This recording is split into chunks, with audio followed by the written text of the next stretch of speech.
माता की उद्घाटन हो गया। उद्घाटन हो गया? नहीं, अभी आधा काम हुआ है। मैंने सिर्फ वो पर्दा हटाया है, लेकिन मैं आज चाहता हूं इस एयरपोर्ट का उद्घाटन यहां जो भी उपस्थित है आप सब करें।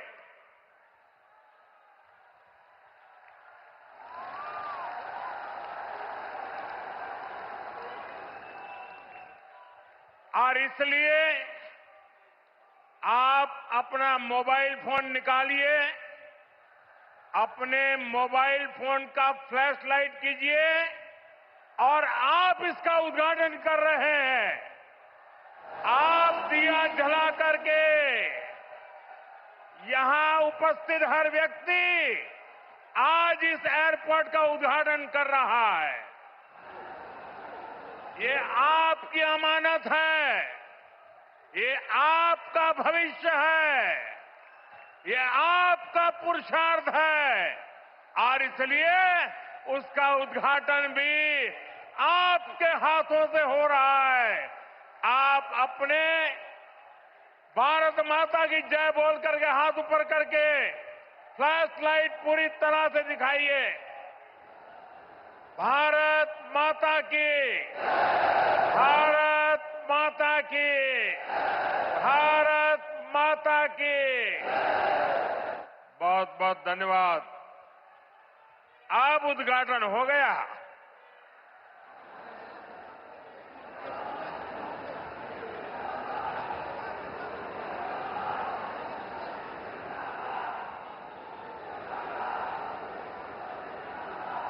उत्तर प्रदेश की राज्यपाल आनंदीबेन पटेल, यहां के मुख्यमंत्री योगी आदित्यनाथ जी, उप मुख्यमंत्री केशव प्रसाद मौर्य, ब्रजेश पाठक, केंद्रीय मंत्रिमंडल के मेरे सहयोगी श्री राम मोहन नायडू जी, पंकज चौधरी जी, ज्यूरिक एयरपोर्ट के चेयरमैन जोसेफ फेल्डर जी,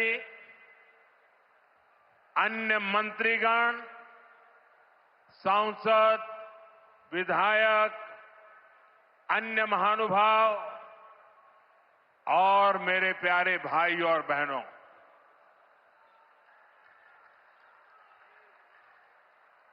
मैं देख रहा हूं आज जहां भी मेरी नजर पड़ रही है सारे युवा मुझे नजर आ रहे हैं।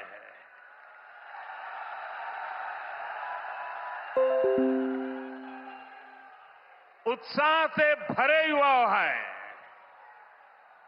जोश से भरे हुए युवा है, क्योंकि इन युवाओं को पता है कि ये जो काम हो रहा है ना, ये नौजवानों का भविष्य को नई उड़ान देने वाला काम हो रहा है। आज हम विकसित यूपी, विकसित भारत अभियान का एक नया अध्याय शुरू कर रहे हैं। देश का सबसे बड़ा प्रदेश आज देश के सबसे अधिक इंटरनेशनल एयरपोर्ट्स वाले राज्यों में से एक हो गया है। और आज मेरे लिए गर्व और प्रसन्नता के दो कारण हैं।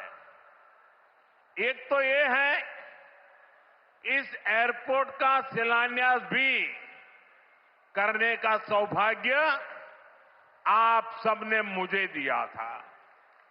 और आप सबने इस एयरपोर्ट के उद्घाटन का सौभाग्य भी मुझे दिया। लेकिन मैंने उस सौभाग्य को आपके साथ बांट दिया और आपके हाथों से उद्घाटन करवा दिया। दूसरा, जिस उत्तर प्रदेश ने मुझे अपना प्रतिनिधि चुना, जिस उत्तर प्रदेश ने मुझे सांसद बनाया, उसकी पहचान के साथ, उस उत्तर प्रदेश की पहचान के साथ इस भव्य एयरपोर्ट का नाम भी जुड़ गया है। साथियों, नोएडा का ये एयरपोर्ट आगरा, मथुरा, अलीगढ़, गाजियाबाद, मेरठ, इटावा, बुलंदशहर, फरीदाबाद, इस पूरे क्षेत्र को बहुत बड़ा लाभ होने वाला है। हिंदुस्तान को और उत्तर प्रदेश को तो होना ही होना है। ये एयरपोर्ट पश्चिमी उत्तर प्रदेश के किसानों, छोटे और लघु उद्योगों, यहां के नौजवानों के लिए अनेक नए अवसर लेकर आने वाला है। यहां से दुनिया के लिए विमान तो उड़ेंगे ही, साथ ही ये विकसित उत्तर प्रदेश की उड़ान का भी प्रतीक बनेगा। मैं उत्तर प्रदेश को विशेष रूप से पश्चिम उत्तर प्रदेश की जनता को इस भव्य एयरपोर्ट के लिए बहुत बहुत बधाई देता हूं। साथियों, आज का ये कार्यक्रम भारत के नए मिजाज का प्रतीक है। आप सभी देख रहे हैं कि आज पूरा विश्व कितना चिंतित है। पश्चिम एशिया में 1 महीने से युद्ध चल रहा है। युद्ध की वजह से कई सारे देशों में खाने पीने के सामान, पेट्रोल, डीजल, गैस, खाद, ऐसी कई जरूरी चीजों का चारों तरफ संकट पैदा हो गया है। हर देश इस संकट का सामना करने के लिए कुछ न कुछ कोशिश कर रहा है, प्रयास कर रहा है। और हमारा भारत भी इस संकट का पूरी शक्ति से मुकाबला कर रहा है। देशवासियों की ताकत के भरोसे कर रहा है। भारत तो बहुत बड़ी मात्रा में कच्चा तेल और गैस, ये जहां युद्ध चल रहा है ना, इस युद्ध से प्रभावित इलाके से मंगाता है। इसलिए सरकार हर वो कदम उठा रही है जिससे सामान्य परिवारों पर, हमारे किसान भाई बहनों पर इस संकट का बोझ न पड़े। साथियों, संकट के इस समय में भी भारत ने अपने तेज विकास को निरंतर जारी रखा है। मैं सिर्फ पश्चिमी उत्तर प्रदेश की ही बात करूं तो पिछले कुछ सप्ताह में ही ये चौथा बड़ा प्रोजेक्ट है जिसका शिलान्यास या लोकार्पण हुआ है। इन कुछ ही सप्ताह में, इस दौरान नोएडा में बहुत बड़ी सेमी कंडक्टर फैक्ट्री का शिलान्यास हुआ। इसी कालखंड में देश की पहली दिल्ली मेरठ नमो भारत ट्रेन ने गति पकड़ी। इसी कालखंड में मेरठ मेट्रो का विस्तार किया गया और इतने कम समय में आज नोएडा इंटरनेशनल एयरपोर्ट का आप सबके हाथों से उद्घाटन भी हो गया। साथियों, ये सारे प्रोजेक्ट्स यूपी के विकास के लिए डबल इंजन सरकार के प्रयासों का शानदार उदाहरण है। सेमीकंडक्टर फैक्ट्री भारत को टेक्नोलॉजी में आत्मनिर्भर बना रही है। मेरठ मेट्रो और नमो भारत रेल तेज और स्मार्ट कनेक्टिविटी दे रही है और ये हमारा जेवर एयरपोर्ट पूरे उत्तर भारत को दुनिया से जोड़ रहा है। और आपने अभी वीडियो में देखा, ये ऐसा एयरपोर्ट बन रहा है, हर 2 मिनट में एक जहाज उड़ेगा, हर 2 मिनट में एक जहाज उड़ेगा। पहले सपा वालों ने नोएडा को अपनी लूट का एटीएम बना लिया था, लेकिन आज भाजपा सरकार में वही नोएडा यूपी के विकास का सशक्त इंजन बन रहा है। साथियों, जेवर का ये एयरपोर्ट डबल इंजन सरकार की कार्य संस्कृति का भी बहुत अच्छा उदाहरण है। अब आप सोचिए, इस एयरपोर्ट को अटल बिहारी वाजपेयी जी की सरकार ने 2003 में ही फाइल में मंजूरी दे दी थी। 2003 में आप में से बहुत होंगे जिसका जन्म नहीं हुआ होगा। बहुत वो लोग होंगे जो उस समय 25-30 साल के 35 साल के हुए होंगे और आज रिटायर्ड की हो गए। लेकिन एयरपोर्ट नहीं बना।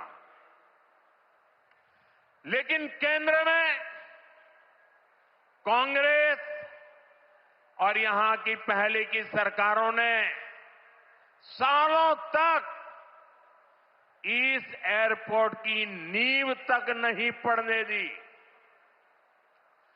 2004 से 2014 तक ये एयरपोर्ट फाइलों में ही दबा रहा। जब हमारी सरकार बनी तो यूपी में सपा की सरकार थी। शुरू के 2-3 सालों में सपा वालों ने इस पर काम नहीं होने दिया, लेकिन जैसे ही यहां भाजपा एनडीए की सरकार बनी, दिल्ली में भाजपा एनडीए की सरकार बनी, तो जेवर एयरपोर्ट की नींव भी पड़ी, निर्माण भी हुआ और अब ये शुरू भी हो गया है। साथियों, एयरपोर्ट के अलावा ये क्षेत्र देश के 2 बड़े फ्रेट कॉरिडोर्स का भी हब बन रहा है। ये फ्रेट कॉरिडोर मालगाड़ियों के लिए बिछाई गई स्पेशल पटरियां हैं। इससे उत्तर भारत की बंगाल और गुजरात के समंदर से कनेक्टिविटी बेहतर हो गई है और दादरी वो स्थान है जहां ये दोनों कॉरिडोर्स आपस में मिलते हैं, यानी यहां किसान जो उगाते हैं, यहां उद्योग जो कुछ बनाते हैं, वो जमीन से, हवाई मार्ग से दुनिया के कोने कोने तक तेजी से जा पाएगा। ऐसी मल्टी मॉडल कनेक्टिविटी के कारण यूपी दुनिया भर के निवेशकों के लिए बहुत बड़ा आकर्षण बन रहा है। साथियों, जिस नोएडा को पहले अंधविश्वास के कारण अपने हाल पर छोड़ दिया गया था, कुर्सी जाने के डर से पहले के सत्ताधारी यहां आने से डरते थे। मुझे याद है यहां की सपा सरकार थी और मैंने नोएडा आने का कार्यक्रम बनाया, तो मुख्यमंत्री इतने डरे हुए थे कि वो उस कार्यक्रम में नहीं आए और मुझे भी डराने की लोगों ने कोशिश की कि नोएडा मत जाओ मोदी जी, अभी अभी प्रधानमंत्री बने हो। मैंने कहा इस धरती का आशीर्वाद लेने जा रहा हूं जो मुझे लंबे अरसे तक सेवा करने का मौका देगा।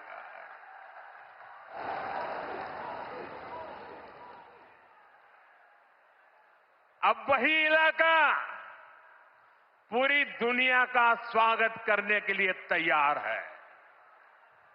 ये पूरा क्षेत्र आत्मनिर्भर भारत के संकल्प को सशक्त कर रहा है। साथियों, इस क्षेत्र की अर्थव्यवस्था में खेती किसानी का बहुत महत्व है। मैं आज उन मेरे किसान भाई बहनों का विशेष रूप से आभार व्यक्त करता हूं जिन्होंने इस प्रोजेक्ट को साकार करने के लिए अपनी जमीनें दी हैं। उन किसानों के लिए जोरदार तालियां बजाइए दोस्तों। मेरे किसान भाई बहनों के लिए जोरदार ताली बजाइए। मेरे किसान भाई बहन, आपके इस योगदान से ही इस पूरे क्षेत्र में विकास का एक नया दौर शुरू होने जा रहा है। आधुनिक कनेक्टिविटी का जो विस्तार यहां हो रहा है, उससे पश्चिमी यूपी में फूड प्रोसेसिंग की संभावनाओं को और बल मिलेगा। अब यहां के कृषि उत्पाद दुनिया के बाजारों में और बेहतर तरीके से जा पाएंगे। साथियों, यहां मैं अपने किसान साथियों का एक और बात के लिए भी आभार व्यक्त करना चाहता हूं। आपके गन्ने से जो इथेनॉल बनाया गया है, उससे कच्चे तेल पर देश की निर्भरता कम हुई है। अगर इथेनॉल का उत्पादन न बढ़ता, पेट्रोल में उसकी ब्लेंडिंग न बढ़ती, तो देश को हर वर्ष 4.5 करोड़ बैरल 4.5 करोड़ बैरल यानी लगभग 700 करोड़ लीटर कच्चा तेल विदेशों से मंगवाना पड़ता। किसानों के परिश्रम ने देश को इस संकट के समय में इतनी बड़ी राहत दी है। साथियों, इथेनॉल से देश को तो फायदा हुआ ही है, किसानों को भी बहुत बड़ा लाभ हुआ है। इससे करीब 1.5 लाख करोड़ रुपए की विदेशी मुद्रा बची है। यानी इथेनॉल न बनाते तो ये पैसा विदेश जाना तय था। बीते वर्षों में इतना सारा पैसा देश के किसानों को मिला है, गन्ना किसानों को मिला है।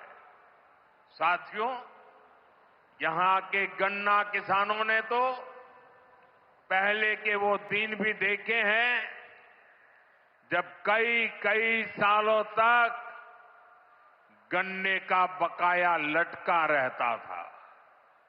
लेकिन आज भाजपा की डबल इंजन सरकार के प्रयासों से गन्ना किसानों की स्थिति बेहतर हुई है।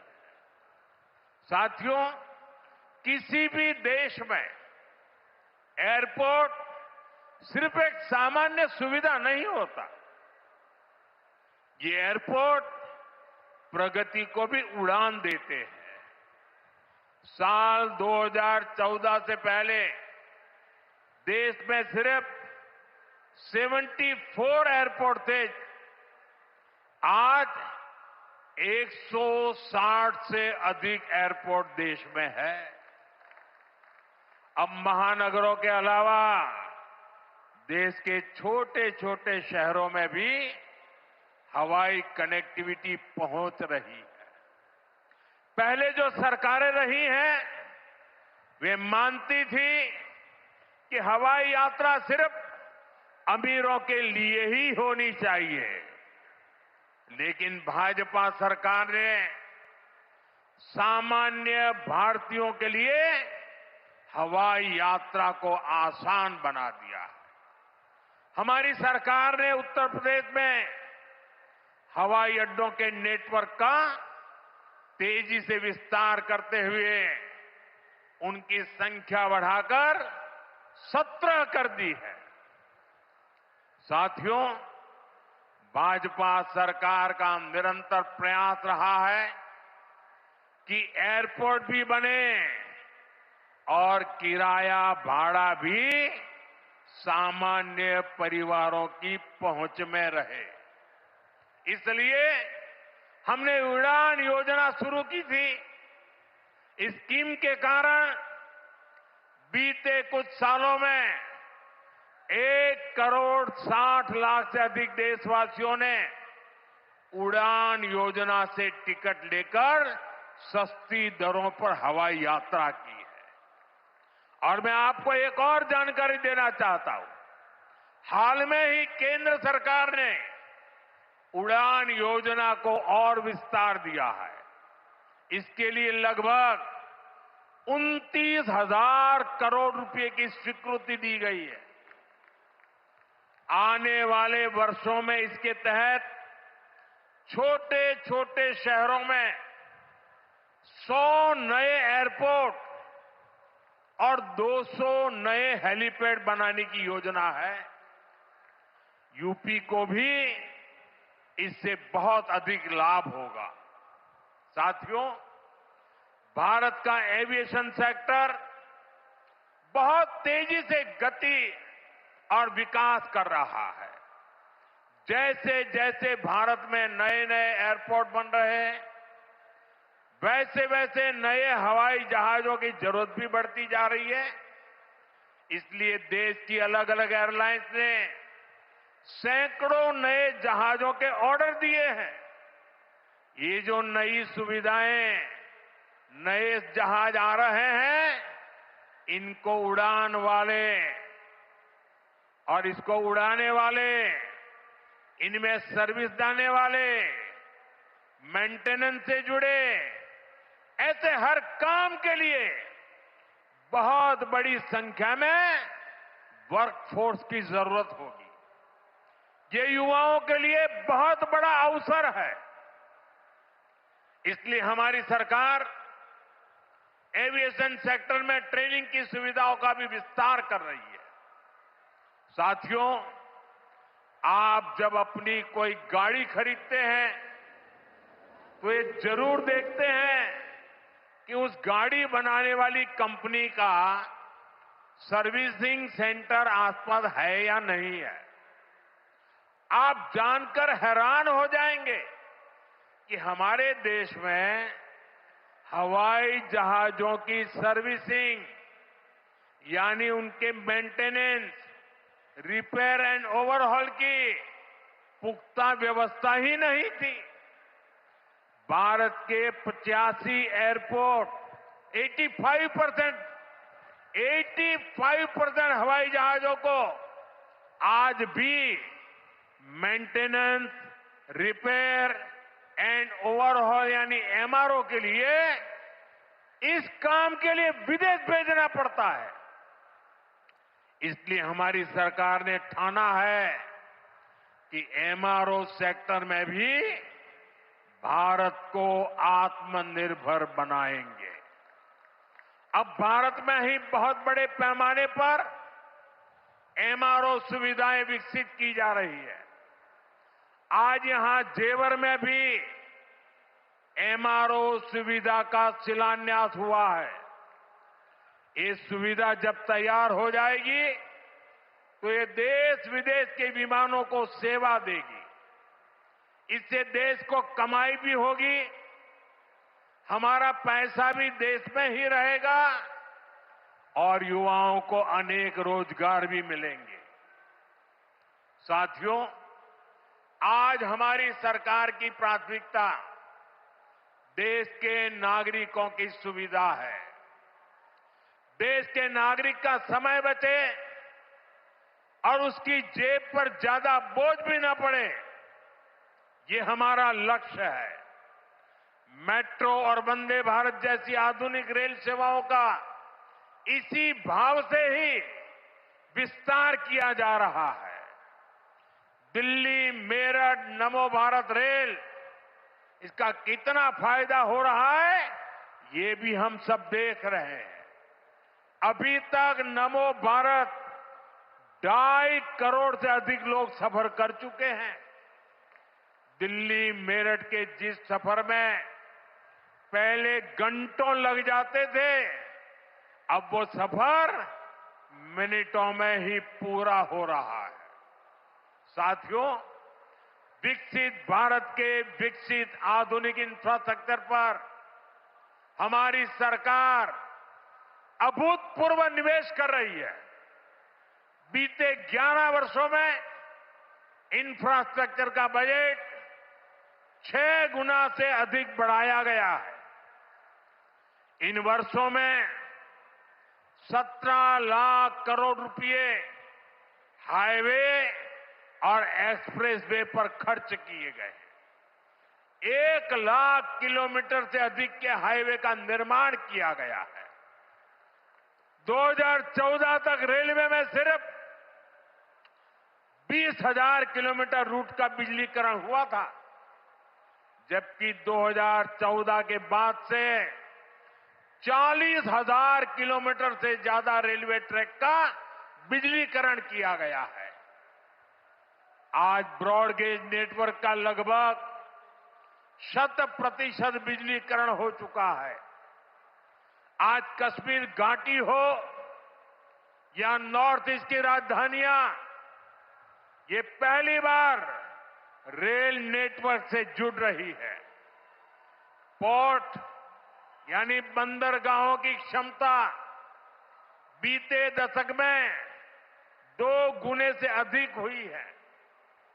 देश में नदी जलमार्गों की संख्या भी लगातार बढ़ रही है। विकसित भारत के निर्माण के लिए जरूरी हर क्षेत्र में भारत तेजी से काम कर रहा है।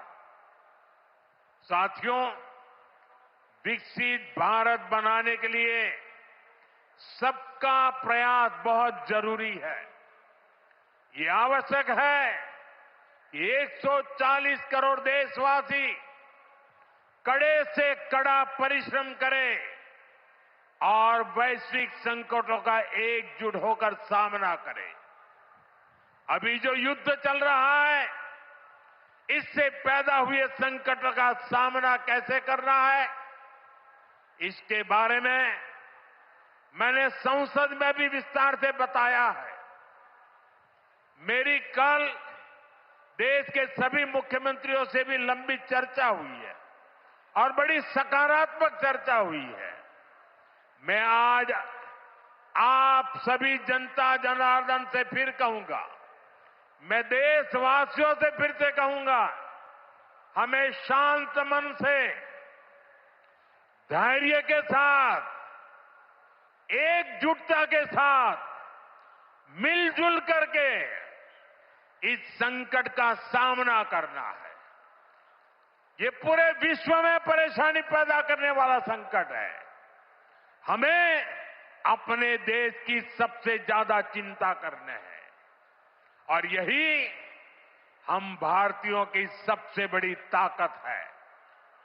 मैं यूपी के, देश के सभी राजनीतिक दलों से भी आग्रहपूर्वक कहना चाहता हूं, विनती पूर्वक कहना चाहता हूं, इस प्रकार के संकट में ऐसी बातें करने से बचें जो देश के लिए नुकसानदायक है, जो भारतीयों के हक में है, जो भारत के हित में है, वही भारत सरकार की नीति